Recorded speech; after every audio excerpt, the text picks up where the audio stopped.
Welcome, survivors, burnout community, and those just interested. It's Kelly Bupoltz, trainer, author, speaker, and your burnout prevention mentor. Burnout is not taboo.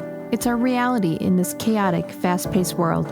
But we're not going to let it drive the narrative to our stories. We're going to do something about it. So let's dig in.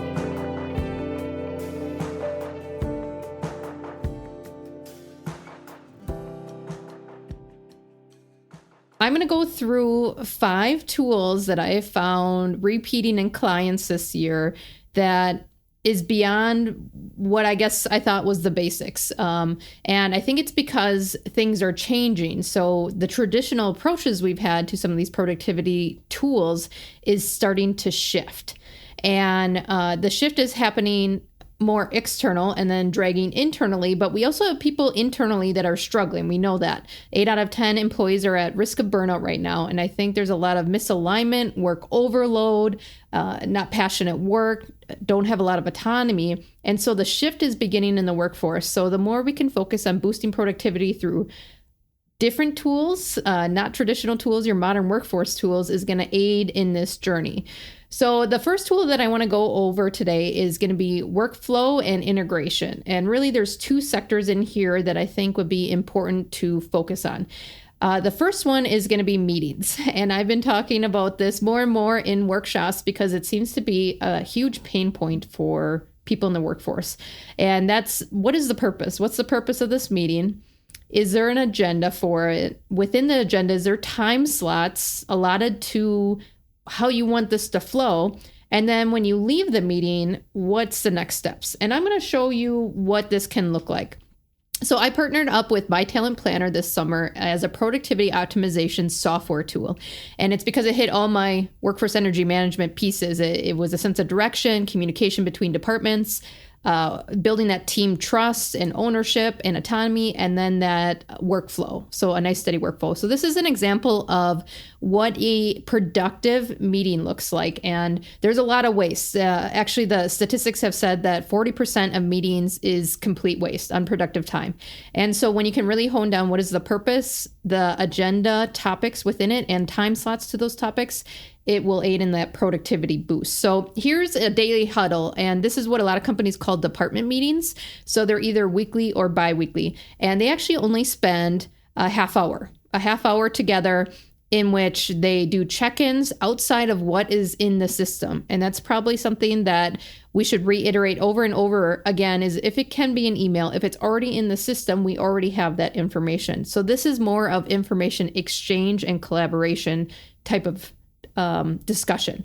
So they open with a few open action items from the last meeting. They'll do their updates, and then they get into some metrics. And these metrics we're going to talk about in a little bit in our data-driven tool. And then they review at the end what are going to be next steps and action owners. Now, on the screen in My Talent Planner, there's actions right in the meeting that you'll be adding and signing people and assigning deadlines. And that is like music to my ears, because I don't know about you, but a lot of us are like the note takers in the meeting, and we're taking notes. And then when we get back to our office, we have to put those notes somewhere else. And then we have to send out emails to people about what they own. And then we have to include everyone and copy them on that information. It's exhausting. So my meetings are not just a half hour, it's also a half hour of admin things after. So when you look at boosting productivity, how can you integrate your meetings and information right into the systems within your operation? And that is really going to streamline your workflow within the organization. Everyone not only knows what they're supposed to be doing after a meeting, who owns what, and deadlines, but it's either already on their dashboards or in their software within your operational flow. And then anything that comes up outside of our metrics, issues, hurdles, we can also document those so they don't go somewhere to die like a parking lot. It's an actual managed task plan in which we can get to in future meetings, but it might not be urgent. Let's just schedule it out later. So that's in My Talent Planner, and feel free to contact me for a free demo on that. I think it's just really good to do a demo to explore what this workflow looks like when you connect the strategy and talent and execution. And then even if you have a system, you can take pieces of that and see how you can implement it within your organization. So that's meetings. The second part of workflow and integration that I've been talking a lot about to boost productivity with clients is effective pass-offs. And it's interesting when you get these silo organizations or these silo departments and you get them into a room and you say, I have a customer order that comes in. And then it goes over to the customer service department over here. So sales and a customer service department. Tell me what that looks like. And the dysfunction comes out of the woodwork, right? You open a can of worms. But that's what I'm talking about is we think of productivity as adding more activities. But productivity can also be gained by outcomes. So more efficient workflows where we're not spending time manually entering things and assuming that this person's doing it and then that person's doing it. And then we're both doing double work. That's not productive. Assuming sales thinks customer service does this, customer service is way over here doing that, unproductive time again. So really focusing on an initiative in 2025 for effective pass-offs between departments is going to clean up a lot of the noise and distractions going on within your organization. It's also probably going to prompt you with any other things going on within your teams. So sometimes that's distrust. Sometimes that is communication. Sometimes it is software. Sometimes it's the actual product, and the product is getting bottlenecked through the process. So doing effective pass-offs and really looking at what is the expectations between those pass-offs? What is the flow? Is there any bottlenecks in that? Is everyone using the system? And that's going to be important as we get into the next webinar, which is Refresh Your Talent Planning, because fractional work will be 50% of the workforce by 2030. So if you don't have effective pass-offs and now you incorporate a fractional worker or part-time worker or contractor into your operation, it's going to be even more clunky and information is going to be lost. So cleaning this up now is going to aid you with this workforce shift. And then what automation tools do you already have at your disposal? For example, there's a lot of ERP softwares and CRMs that send automated notifications when a step is done. So say sales enters an order over here and customer service receives such notification automatically from the system. Sales should have all the information needed for this customer service person to process that order. They shouldn't have to walk over to their office. They shouldn't have to set up an extra call unless it's an abnormal type of order. And this is the standardization that needs to start happening between departments, because what we're seeing is you used to be able to hire a new hire and they stay for a decade, for example. You have time to train them. You have time to gain that value, but we don't have that luxury anymore. So now say you get a new hire and every 2 years they're going to switch out. For them to learn all the little intricacies and tribal knowledge in between all these systems and how Tony does this and Joey does that different, we don't have that luxury of time anymore. So standardizing what goes in a system so people can do their job is going to be important so that we're not losing time and we're getting that value add out of our new hires and the transitions that are happening with a shorter timeline. So workflow and integration, be checking out how can we make meetings more effective, and then effective pass-offs. The second tool I want to talk about is data-driven tools. And I'm not a very data person, so I actually had to rely heavily on tools to tell me things that I thought in my head I was doing right, but I'm spinning my wheels. I'm overwhelmed every day. I'm doing all the things. Why can't I get progress forward? I started using data-driven tools to really tell me the facts of my reality. And one that I want to bring up is the analytics in your Microsoft product software already. And it kind of depends on your permissions that you have within your licenses, but you can actually set up an analytics report to be emailed to you every week on where you're spending your time. And it's based off of your emails and your calendar. And then you can also integrate into your Teams chat and things going on there. So I can actually track how many messages I'm sending, how many people I'm reaching out to. It can even tell you the people you work closely with, that I work maybe with accounting all the time. And so it will start to almost prompt your effective pass-off plan. Because if I work with accounting the most and I work in HR, maybe we need an HR accounting, like what do we work on together and how could we make this more efficient? Productivity boost. It wouldn't be a good use of my time to maybe link me up with a technical person that I email a couple times a year. We're not going to gain a lot of impact on that time management. So creating analytics really puts facts to the reality, because when we're stressed, when we're overwhelmed, we're going to feed our egos. We're going to feed that narrative in our head. So the analytics really gets us to step back and check that. Now, the one that I use that was super powerful, because I'm a visual learner, visual cues really resonate with me, was the calendar one. So I started color coding my calendar to certain functions of the job. Now, this is an example from my calendar. This is right off the Microsoft website, but you can actually see how much time you're spending in certain functions within your job. And this will help your leaders, your talent planners of your organization really see where someone's spending their time. So for example, if I'm in a strategic role and I can show this report to my leader and say, I'm spending all my time on tactical things, maybe it's time for us to get a generalist or a coordinator or even an intern to help me with some of the tactical things so I can focus on value add. That's where you're going to gain productivity, because right now I'm just being bogged down by task. You can also, so not only prompting for better manning or more manning, you can also see where the waste can come up. So a client actually sent me their screenshot, and they were bogged down by meetings a majority of the week. And people couldn't understand how he was bogged down by meetings. And it's because his hands were in everything. He's one of those people that just know a lot of information around their operation. And so he was able to use his analytics to say 80% of my time every week is spent in meetings. I'm literally hardly producing anything. Like, I'm your key employee, I'm your value add employee, your top talent, and I'm spending 80% in meetings. I'm not producing anything. So that got them to shift their meetings. So analytics can be helpful. Now, I did have a client the other week that did not want to practice analytics, and their main reason was trust. So this is a reminder that time analytics can be a tool to boost productivity. It should not be used as a weapon. It should not be used as a metric to say, oh, Kelly, it looks like over the past month, your calendar is really heavy in areas that you shouldn't be. It should really be employee managed, not managed by the manager. It should be employee driven to gain time management and really help them gain that autonomy towards value add activities. So utilize the data analytics tools that are already in your software packages. And like I said, it comes down to licensing. Go ahead and talk to your IT person about it, and they might be able to dig in, or a Microsoft person can help you there. Now, the third one, so we went through workflow and integration. We went through data-driven tools, how we're going to leverage those. Now let's talk about collaborative initiatives.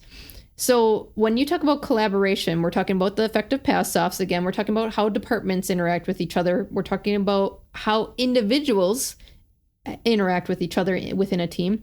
What communication mediums are you using, and are you prompting yourself for the future? Now, there's certain factors within the future we do not know.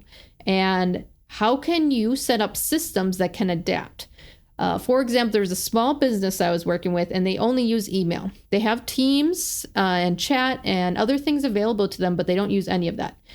Well, they started using the AI feature of gathering notes for their meetings, like through Zoom with clients, and they have nowhere to put them. So now there's all these folders of notes, and that's just noise to me. If we're not going to use something for information or organize it in a way that we can grab information off of it, it should be deleted. Because if this is going to keep moving and we're going to have to keep adapting, you're going to have to be very organized and strategic in where you place files, where you communicate with people, so that you're not wasting time there.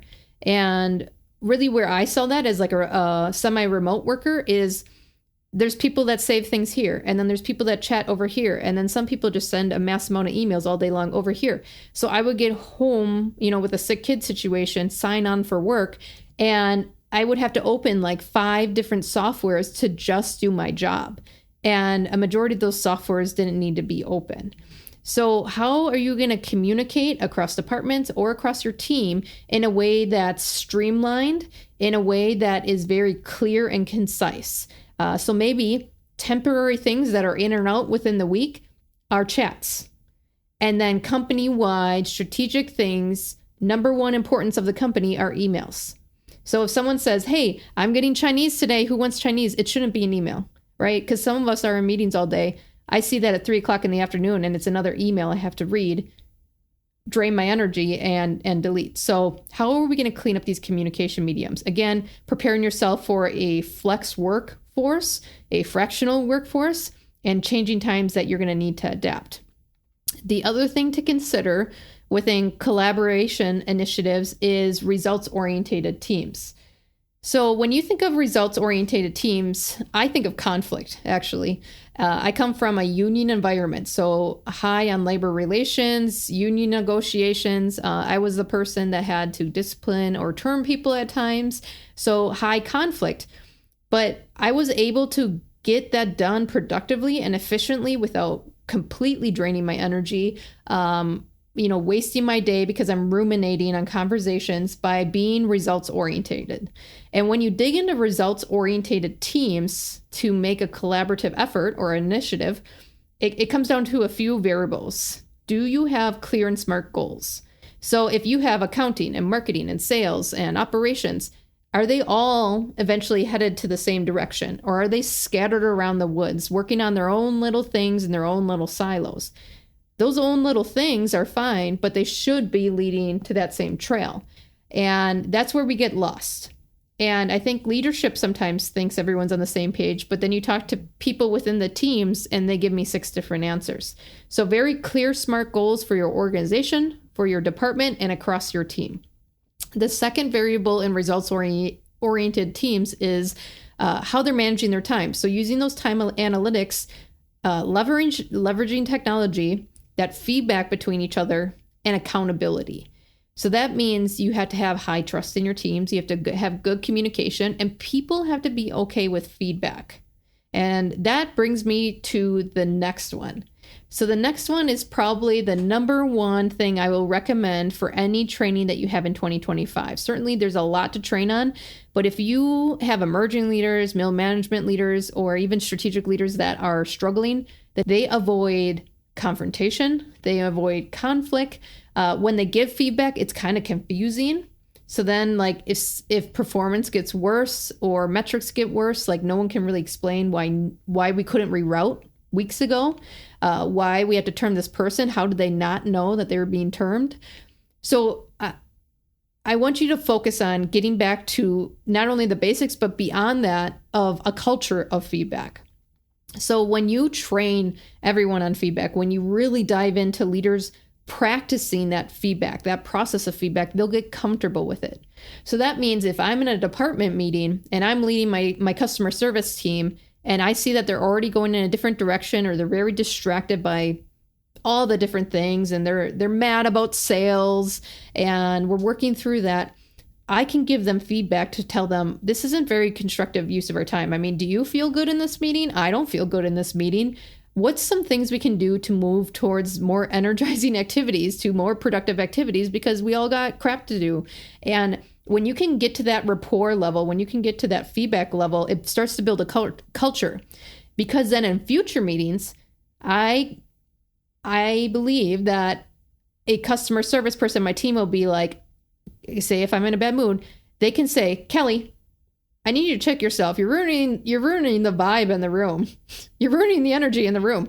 And so when you create that nice cohesive culture of feedback, people will call it what it is by the root cause and not sugarcoating it with symptoms because people are receiving it well. But you have to train them on how to do that so it doesn't come off offensive or direct. I love when people are like, Kelly, you're ruining the vibe, or you're too vibey. Tone it down. We're all struggling right now, because I can correct it in time. You've all been on teams where there's this elephant in the room and we have meeting after meeting and no one's saying anything and then you get to the end of the quarter, we don't hit our metrics and crap's hitting the fan and leaders are like, why didn't we hit our metrics? Why didn't anyone say anything? And we're all sitting there in silence because everyone kind of knew they were going off the rails weeks ago, but no one wanted to say anything. So why this is going to be important is as things change, you're going to need more ideas, innovative minds, this creative thinking of open feedback, or people are going to be quiet. And when you talk about top talent, when you talk about this shifting workforce, they want to be in a place where they can thrive and provide value. They don't want to sit silent in a meeting. They don't want to sit silent on these initiatives. They want to help the change and guide the change. So this feedback culture will help you change and also reduce that stress of communication. So this is a big one.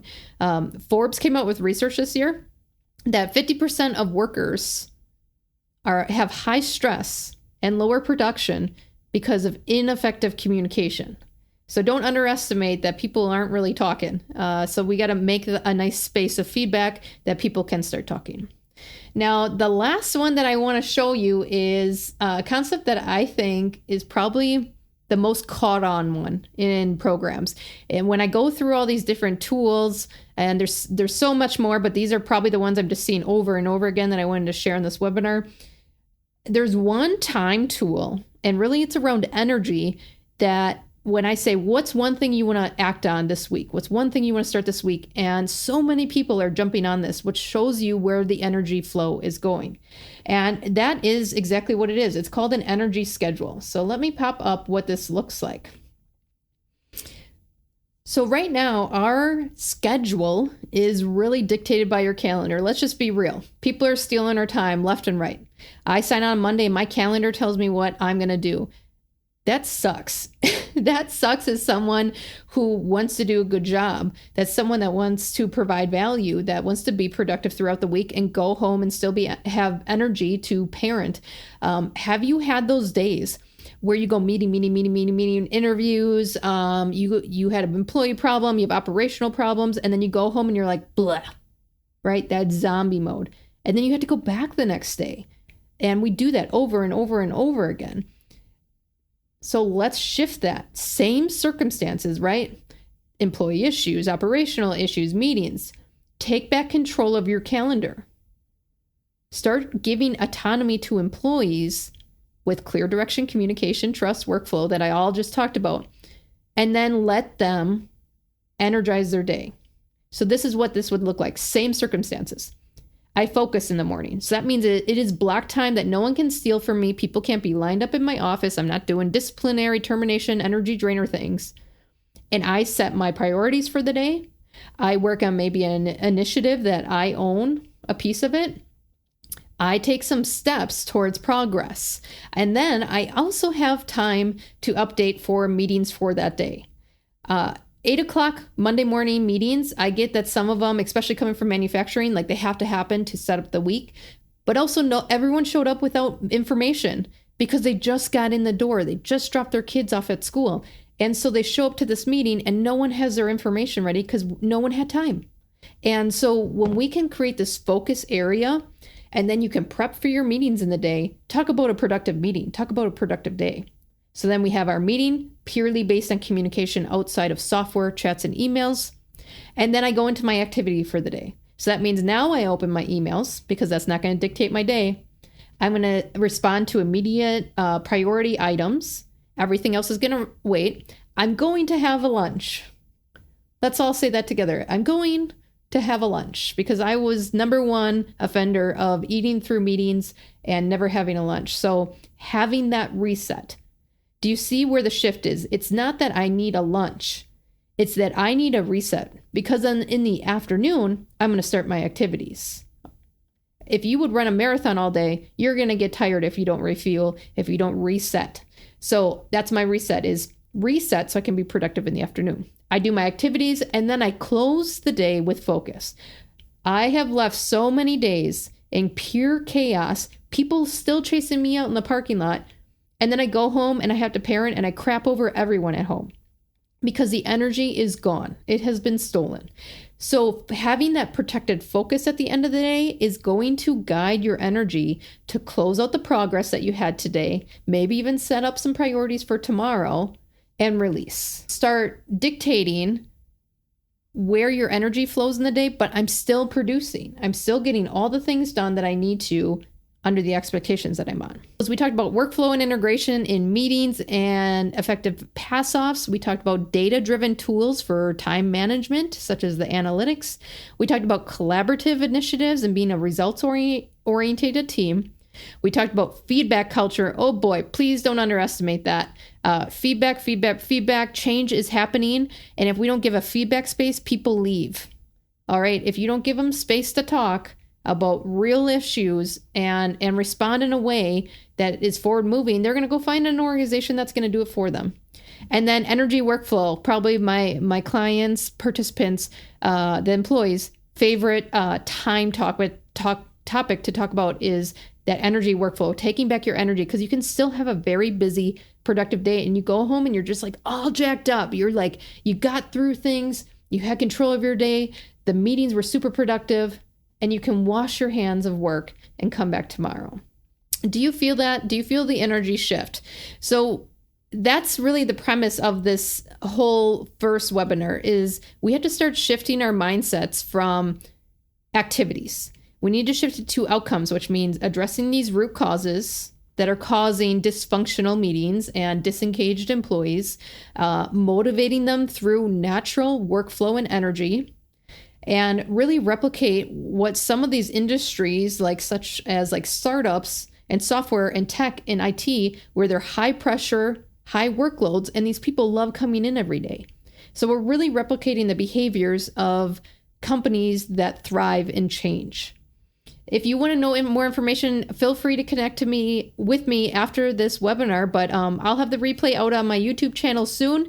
And then I'll see you next week where we're going to refresh talent planning and we're going to dig into fractional work, how you can take a baby step next year in 2025 towards this, knowing that 50% of the workforce is switching to fractional work. Take a baby step next year, and we can start to plan how your operational looks with a couple fractional workers already next year. And then the one after that is going to be the path to progress. How do we get people to embrace change? How do we get leaders to listen that we have to change before people start leaving? Because top talent is going to the places that are changing. Top talent is going to places that have this flexibility and autonomy and energy flow, because it is out there and companies are doing it. So I know that you have a heavy load right now. I know that there's so much on your plate. Please know you do not have to do it alone, and that it is obtainable, because we're just chasing energy. I'll see you next week for refreshing talent planning. Thanks. I know you're not lazy. Most people in burnout are high performers, those serving others before themselves. Don't discount this step today, the action in which you focus on your self-growth. Piecing together the puzzle is half the journey. Rediscovering yourself, energy, and establishing new habits is the other. Do not underestimate the untapped inner strength inside you. Explore more resources on my website to move from zombie mode back to liveliness. See you soon.